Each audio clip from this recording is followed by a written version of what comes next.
Hello guys.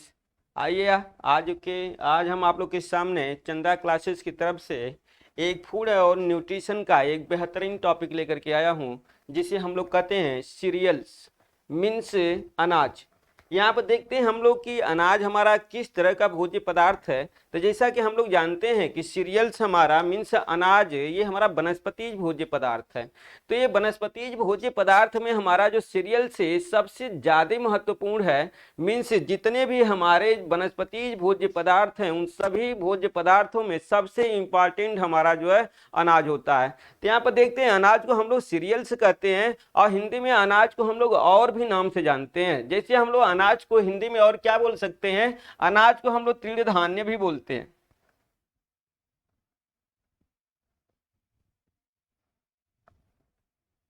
अनाज को हम लोग तृणधान्य बोलते हैं। क्या बोलते हैं? तृणधान्य। इसके अलावा हिंदी में और भी हम लोग इसको एक नाम से जानते हैं, जिसे हम लोग खाद्यान्न बोलते हैं। इस तरह से हम लोग देखें तो अनाज के हमारे हिंदी में दो नाम और मिलते हैं, जिसे हम लोग तृणधान्य और खाद्यान्न कहते हैं, जबकि अंग्रेजी में हम लोग इसको सीरियल्स कहते हैं। अब ये सीरियल्स क्यों कहा गया इसको, अनाज को? तो यहाँ पर देखते हैं हमारा दिया गया सीरियल्स शब्द हमारा यूनानी शब्द है। जो ये क्या है, हम लोग का यूनानी शब्द है। हम कहेंगे सीरियल भाषा के सीरीज शब्द से लिया गया है। यूनानी भाषा के किस शब्द से लिया गया है? सीरीज शब्द से लिया गया है। और सीरीज क्या है? देखिए ये सीरीज आपका क्या है, जो हम कहेंगे ये जो सीरीज है जो है ये यूनान की एक देवी का नाम था। जो है यूनान की क्या है, ये देवी है। और जिसे हम लोग कहते हैं कि किस तरह की देवी है, हम कहेंगे ये देवी हमारी जो है खाद्यान्न एवं फसल की देवी थी। हम कहेंगे खाद्यान्न एवं फसल की देवी थी, मीन्स इनको ये सुरक्षा देती थी, सुरक्षात्मक होती, सुरक्षा मीन्स हम कहेंगे अपने हमारे फसल को और हमारे खाद्यान्न को सुरक्षा प्रदान करने वाली एक देवी थी जो है यूनान की, जिसे हम लोग जो है बोलते हैं सीरीज। आइए नोट पॉइंट में हम लोग देखते हैं कि सीरीज के तहत हमारा, या हम कहेंगे अनाज के प्रति हमारे कुछ और फैक्ट हैं जिनको हमको जानना बहुत ही जरूरी है। और हम यही नहीं, हम कहेंगे बहुत ही इंपॉर्टेंट ये पॉइंट है जो आपके सामने हम दे रहे हैं। देखिए अनाज हमारा क्या है, हम कहेंगे अनाज हमारा घास वर्ग का जो है क्या है, जो है एक प्रजाति है। किस वर्ग की? हम लोग कहेंगे अनाज हमारा एक घास वर्ग की एक प्रजाति है। घास वर्ग, जिसे इंग्लिश में हम लोग ग्रास फैमिली बोलते हैं। अब यहाँ पे देखिए ये फैमिली शब्द पूछा गया है आपका, जो है कि अनाज किस फैमिली का पौधा होता है। तो हम कहेंगे अनाज हमारा जो है ग्रास फैमिली जो है मीन्स घास वर्ग का हमारा पौधा होता है। दूसरा पॉइंट हम लोग देखते हैं जो है कि हमारा जो अनाज होता है एक दाली होता है। क्या होता है? एक दाली होता है। मीन्स इसको अगर हम तोड़ें तो ये हमारा केवल क्या होगा, क्या दो पार्ट में टूटेगा? नहीं, ये तमाम पार्ट में टूटेगा, लेकिन अनिश्चित आकार में टूटेगा, इसलिए इसे हम लोग बोलते हैं एक दाली होता है। इंग्लिश में हम लोग इसको मोनोकार्टिलेडनस बोलते हैं। जो क्या बोलते हैं? मोनोकार्टिलेडनस बोलते हैं। यहाँ पर तीसरे तौर में हम लोग देखते हैं एग्जाम्पल कि अनाज में क्या क्या आते हैं, कौन कौन से हमारे जो है फूड स्टफ हैं, मीन्स भोज्य पदार्थ हैं, जिसको हम लोग जो है सीरियल्स या अनाज के कैटेगरी में रखते हैं। यहाँ पर देखिए ये हमारा गेहूं, ये फर्स्ट हमारा सीरियल्स का हम कहेंगे जो है कि पहला हमारा जो फूड स्टफ होता है या भोज्य पदार्थ होता है वो हमारा गेहूं होता है। दूसरे में हम कहेंगे चावल आता है, फिर हम कहेंगे ज्वार है, बाजरा है, मक्का है या कॉर्न है, इसके बाद रागी। ये सभी हमारे जो है सीरियल्स या अनाज के अंतर्गत आते हैं। यहाँ पर देखिए अनाज की अब हम लोग देखेंगे संरचना।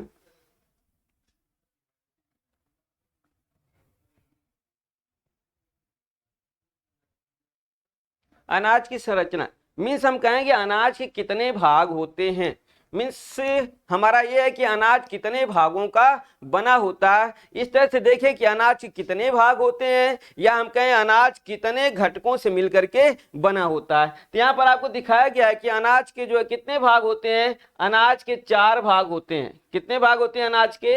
अनाज के 4 भाग होते हैं। यहाँ पर चारों भाग में हमारा एक पहला भाग है, अभी 2021 के एग्जाम में पूछा गया था, कि अनाज या गेहूं के वाय आवरण को क्या कहा जाता है, तो हम लोग कहेंगे गेहूं के वाय आवरण, या हम कहेंगे चावल के वाय आवरण, या हम कहेंगे मक्का के वाय आवरण, या कहेंगे ज्वार बाजरा के वाय आवरण। मीन्स सभी ये हमारे सीरियल्स हैं, मीन्स जितने भी सीरियल्स हैं सभी सीरियल्स के वाय आवरण को हम लोग क्या बोलते हैं, पेरिकार्प बोलते हैं। क्या बोलते हैं, ये बायोलॉजिकल वर्ड है पेरिकार्प, जबकि हम लोग जो है इंग्लिश में ब्रेन बोलते हैं और हिंदी में इसको भूसी बोलते हैं। क्या बोलते हैं ब्रेन या भूसी। वाय आवरण हमारा ब्रेन या भूसी होता है, जिसे हम लोग जो है क्या नाम देते हैं, पेरिकार्प। यही हमारा जो है क्वेश्चन, ये 2021 का क्वेश्चन है, ये 2021 का क्वेश्चन है, टीजीटी 2021 का क्वेश्चन है। आइए दूसरा जो भाग होता है हमारे सीरियल्स का, अनाज का, उसे हम लोग एल्यूरान बोलते हैं। जो क्या बोलते हैं, एल्यूरान। अब देखिए एल्यूरान क्या होता है, हम कहेंगे अभी बताएंगे आपको एल्यूरेन क्या है जो है। इसके बाद तीसरा हम लोग कहेंगे कि आता हमारा भ्रूणपोष, जिसे हम लोग इंग्लिश में एंडोस्पर्म बोलते हैं। इंग्लिश में इसको हम लोग क्या बोलते हैं, एंडोस्पर्म बोलते हैं। इसके बाद चौथा पार्ट हमारा होता है भ्रूण, जिसे हम लोग जो है क्या बोलते हैं, एम्ब्रियो। तो इस तरह से हम लोग को मिला कि हमारे जो सीरियल्स हैं उस सीरियल्स के 4 भाग होते हैं, जैसे हम लोग पहला बोलते हैं पेरिकार्प, एल्यूरॉन, तीसरा हम लोग कहेंगे एंडोस्पर्म, और चौथा हमारा एम्ब्रियो या कहेंगे भ्रूण। अब आइए एक एक करके हम इन चारों भागों को पढ़ते हैं। इस चारों भागों को पढ़ने के बाद जो है हम लोग को मालूम हो जाएगा, एक तरह से हम गेहूं की संरचना पढ़ लेंगे, चावल की संरचना पढ़ लेंगे, ज्वार बाजरे की पढ़ लेंगे, मक्के की पढ़ लेंगे और रागी के। इन हम सभी अपने भोज्य पदार्थों के जो है वाय संरचना से लेकर के आंतरिक संरचना के बारे में हम लोग पढ़ लेंगे। मीन्स हम कहेंगे कि चावल के भी 4 भाग होते हैं, बाजरा के भी 4 भाग होते हैं, मक्का के भी 4 भाग होते हैं, और उनके सभी के नाम यही होते हैं जो है पेरिकार्प, एल्यूरान, और इसके बाद हमारा भ्रूणपोष, फिर हम कहेंगे एम्ब्रियो।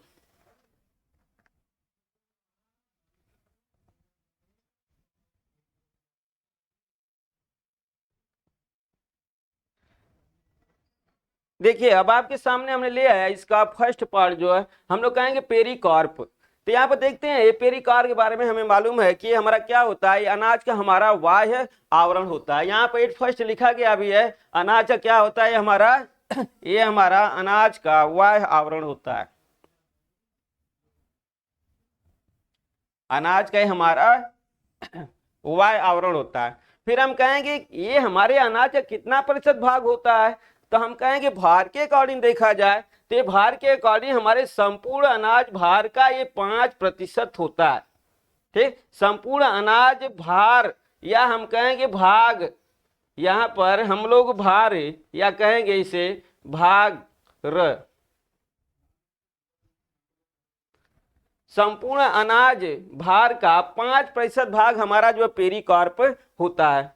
जबकि आइए अगला कमेंट हम लोग देखते हैं कि ये किस चीज का बना होता है पेरिकार्प, या हम कहेंगे जो हमारा क्या है ब्रेन है या भूसी है या पेरिकार्प है किस चीज का बना होता है, हम कहेंगे ये हमारा सेलुलोज का बना होता है। मीन्स सेलुलोज की इसकी प्रधानता होती है, मीन्स इसमें रफेज होते हैं, हम क्या कहेंगे रफेज युक्त होता है ये। इसके बाद हम कहेंगे इसमें प्रधानता होती है किसकी, सेलुलोज की प्रधानता है, जबकि प्रोटीन की, खनिज लवण की और विटामिन हमारे जो है भी इसमें पाए जाते हैं, जिसे हम लोग कहेंगे माइनर होते हैं या हम कहेंगे एक कम मात्रा में पाए जाते हैं। इसके बाद हम लोग देखते हैं जो पेरिकार्प के भाग, या देखिए पेरिकार्प के भी भाग होते हैं। पेरिकार्प के कितने भाग होते हैं, हम लोग कहेंगे पेरिकार्प के भी 4 भाग होते हैं। कितने भाग होते हैं, पेरिकार्प के भी 4 भाग होते हैं। देखिए पेरिकार्प के भी 4 भाग होते हैं, जिसे हम लोग क्या बोलते हैं, बहुत नाम में आता रहता है एपिडर्मिस। तो देखिए पेरिकार्प का जो शाब्दिक अर्थ है हम लोग कहें वो क्या होता है, एपिडर्मिस होता है, या हम कहेंगे जो है कि ये हमारा फर्स्ट पार्ट होता है इसका एपिडर्मिस, दूसरा हम लोग कहेंगे हाइपोडर्मिस, तीसरा हम लोग बोलेंगे ट्यूब कोशिका, और चौथा बोलेंगे सीड कोट, चौथा बोलेंगे सीड कोट। तो इस तरह से देखिए हम लोग का जो है कितने भाग मिले, हम कहेंगे जो सीड कोट होता है जो है हम कहेंगे कि ये पूरे हमारे अनाज में जो बीज होते हैं बीज का एक आवरण होता है, जिसे हम लोग कहते हैं जो है सीड कोट या टेस्टा भी बोला जाता है। इसे क्या बोलते हैं हम लोग, सीड कोट या टेस्टा, इसको सीड कोट या टेस्टा भी बोलते हैं इंग्लिश में।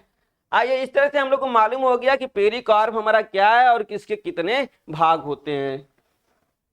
इसके बाद हम लोग देखते हैं दूसरा सीरियल्स का दूसरा भाग, एल्यूरॉन। अब देखिए एल्यूरॉन क्या, हम लोग कहेंगे आउटर भाग तो हम लोग सीरियल्स का देख लिए, लेकिन जस्ट उसके नीचे हमारा जो है हम कहेंगे जो है कि क्या मध्य भाग है। हाँ, हम कहेंगे उसके नीचे तो ये मध्य भाग है, और उस मध्य भाग को हम लोग बोलते हैं एल्यूरॉन। मीन्स पेरिकार्प के नीचे का भाग है जो है, हम कहें पेरिकार्प के नीचे का भाग है, मीन्स हम कहेंगे मध्य भाग है, मध्य भाग है। अब आइए, इस तरह से एल्यूरॉन हम लोग को मालूम हो गया कि अनाज का ही हमारा मध्य भाग है। इसमें हम लोग कहेंगे क्या पाया जाता है, सबसे इंपॉर्टेंट इसका जो पॉइंट है वो ये है कि इसमें फाइटिक अम्ल पाया जाता है। क्या पाया जाता है, एल्यूरॉन में फाइटिक अम्ल पाया जाता है जो है। इसके अतिरिक्त हम लोग कहेंगे कि जो हमारे विटामिन होते हैं तो इसमें विटामिन B1 पाया जाता है जो। अब देखिए ये होता है कि क्या हमारे जो है पेरिकार्प में भी विटामिन पाया जाता है, हम कहेंगे हाँ पेरिकार्प में भी विटामिन पाया जाता है, वहां पर भी विटामिन B1 में से थायमीन विटामिन पाया जाता है। इस तरह से हम लोग देखें कि यहाँ पर हमारा एल्यूरॉन में भी विटामिन क्या है। अब एक तरह से देखिए जो हर्ष की बात होती है भूसी की, तो उसमें हम लोग कहते हैं कि एक तो हमारा जो है अन्न खाने योग्य होगा और ये खाने योग्य नहीं होता है। मीन्स जो खाने योग्य नहीं होता है उसमें कुछ भी नहीं होता है, राइस जिसे हम लोग बोल सकते हैं जो है चावल में, चावल के वाय आवरण में जो है कुछ भी नहीं पाया जाता है। जबकि हम कहेंगे उसके नीचे की जो परत होती है वो पेरिकार्प होती है, और पेरिकार्प से जुड़ा हुआ एल्यूरॉन होता है जिसमें विटामिन B1 या थायमीन पाया जाता है। अगर हम लोग जो चावल को पकाते हैं और उसके जो हम लोग कहेंगे पानी या माड़ को जब हम निकालते हैं तो सबसे ज्यादा विटामिन हमारी B1 चावल से नष्ट होती है। यहाँ पर देखिए 20% इसमें क्या होते हैं, हम कहेंगे 20% इसमें प्रोटीन होता है हमारा, किसमें, एल्यूरॉन में। और इसके बाद 20% हमारे जो है क्या होते हैं, खनिज पदार्थ होते हैं।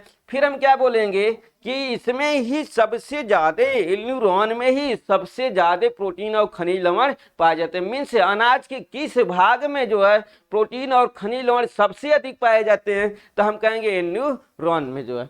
आइए, इसके अलावा इसमें क्या पाया जाता है, हम कहेंगे इसमें फाइटिक अम्ल के साथ साथ निकोटिनिक अम्ल भी पाया जाता है जो है। इसके बाद हम कहेंगे इंडोस्पर्म के ऊपर का क्या होता है, ये आवरण होता है। मीन्स इंडोस्पर्म को ढकने वाला जो आवरण होता है वो क्या होता है, हम लोग कहेंगे एल्यूरॉन होता है। और यही नहीं, जो ये आवरण है एल्यूरॉन जो है ये या तो एक होंगे या एक से अधिक परतों के रूप में ये पाए जाते हैं।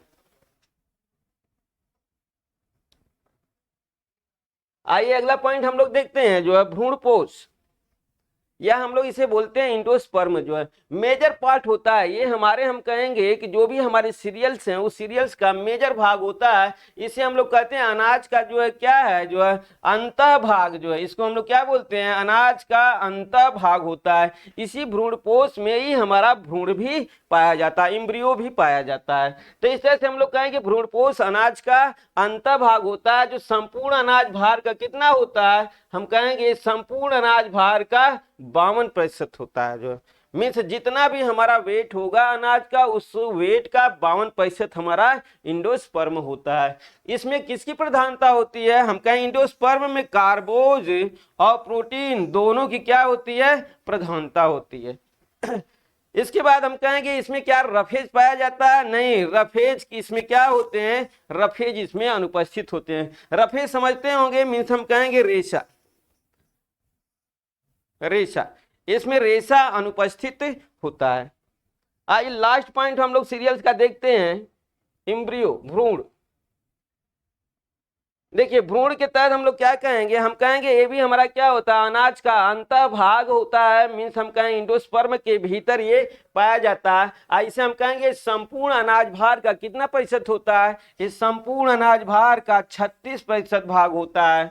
ये हमारा इंडोस्पर्म के साथ स्कूटेलम किसके साथ जुड़ा होता है, ये हम लोग कहेंगे कि जो इम्ब्रियो है ये हमारा इंडोस्पर्म के साथ स्कूटेलम के साथ जुड़ा होता है। इसमें विटामिन बी पाया जाता है। कौन सा विटामिन पाया जाता है, विटामिन बी पाया जाता है। इसके अलावा हम लोग कहेंगे इसमें प्रोटीन भी पाया जाता है, वसा पाई जाती है, विटामिन पाए जाते हैं और खनिज लवण प्रचुर मात्रा में पाया जाता है जो है। यही नहीं हम लोग कहेंगे भ्रूण जन्म करता है, मीन्स जन्म करता है क्या कहेंगे हम लोग, भ्रूण जन्म करता है मीन्स नई कोशिकाओं को निकालता है, मीन्स हम कहेंगे पौधे की जो उत्पत्ति होती है वो एम्ब्रियो से होती है, भ्रूण से होती है। मीन्स जमना, किसी भी हमारे भोज्य पदार्थ को जो है जमने की क्रिया को हम लोग बोलते हैं इंग्लिश में जर्म। तो देखिए हम लोग कहेंगे भ्रूण जन्म करता है, क्या करता है भ्रूण हमारा जन्म करता है, जन्म करता है। अब देखिए जन्म क्या है, जो हम लोग को मालूम हो गया कि जन्म भोज्य पदार्थ का अंकुरित भाग है, जो क्या कहेंगे भोज्य पदार्थ का अंकुरित भाग को हम लोग बोलते हैं जर्म। इस जर्म के कितने भाग होते हैं हम लोग देखेंगे, जर्म के भी 4 भाग होते हैं जो है, जिससे हम लोग जो है प्लूमूल बोलते हैं, क्या बोलते हैं प्लूमूल बोलेंगे, फिर स्कुटेलम बोलेंगे। हम लोग को मालूम है स्कुटेलम क्या है, ये एंडोस्पर्म से जोड़ने वाला हमारा भाग होता है। और तीसरा हम लोग कहेंगे रेडिकल होता है, अब चौथा हम लोग कहेंगे रेडिकल कैप होता है। मीन्स जो हमारे जो है क्या है जो है, देखिए एंडोस्पर्म की प्रवृत्ति के तहत अगर हम लोग देखें तो ये जो हमारे सीरियल्स होते हैं जो है, इस सीरियल्स के स्ट्रक्चर को हम लोग इस तरह से जो है देख सकते हैं। तो यहाँ पर देखिए एक तरह से हमारा सीरियल्स है, सीरियल्स के सबसे अंदर हम लोग देखेंगे ये एंडोस्पर्म है,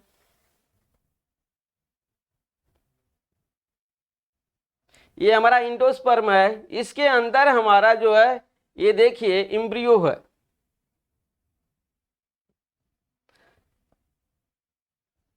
ये देखिए ये हमारा एम्ब्रियो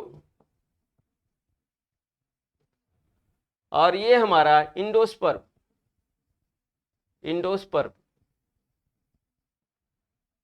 अब देखिए एम्ब्रियो एंडोस्पर्म के बाद हम लोग कहेंगे ये हमारा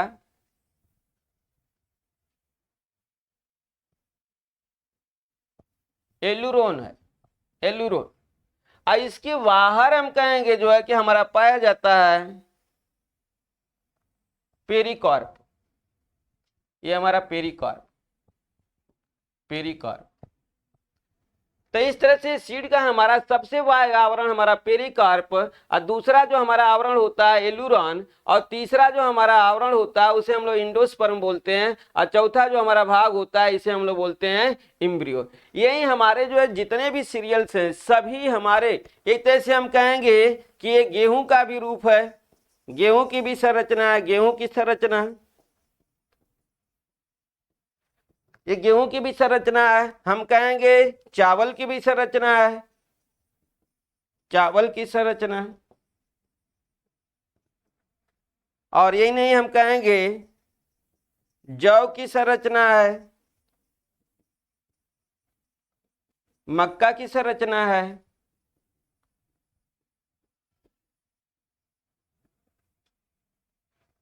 ज्वार एवं बाजरे की भी संरचना है।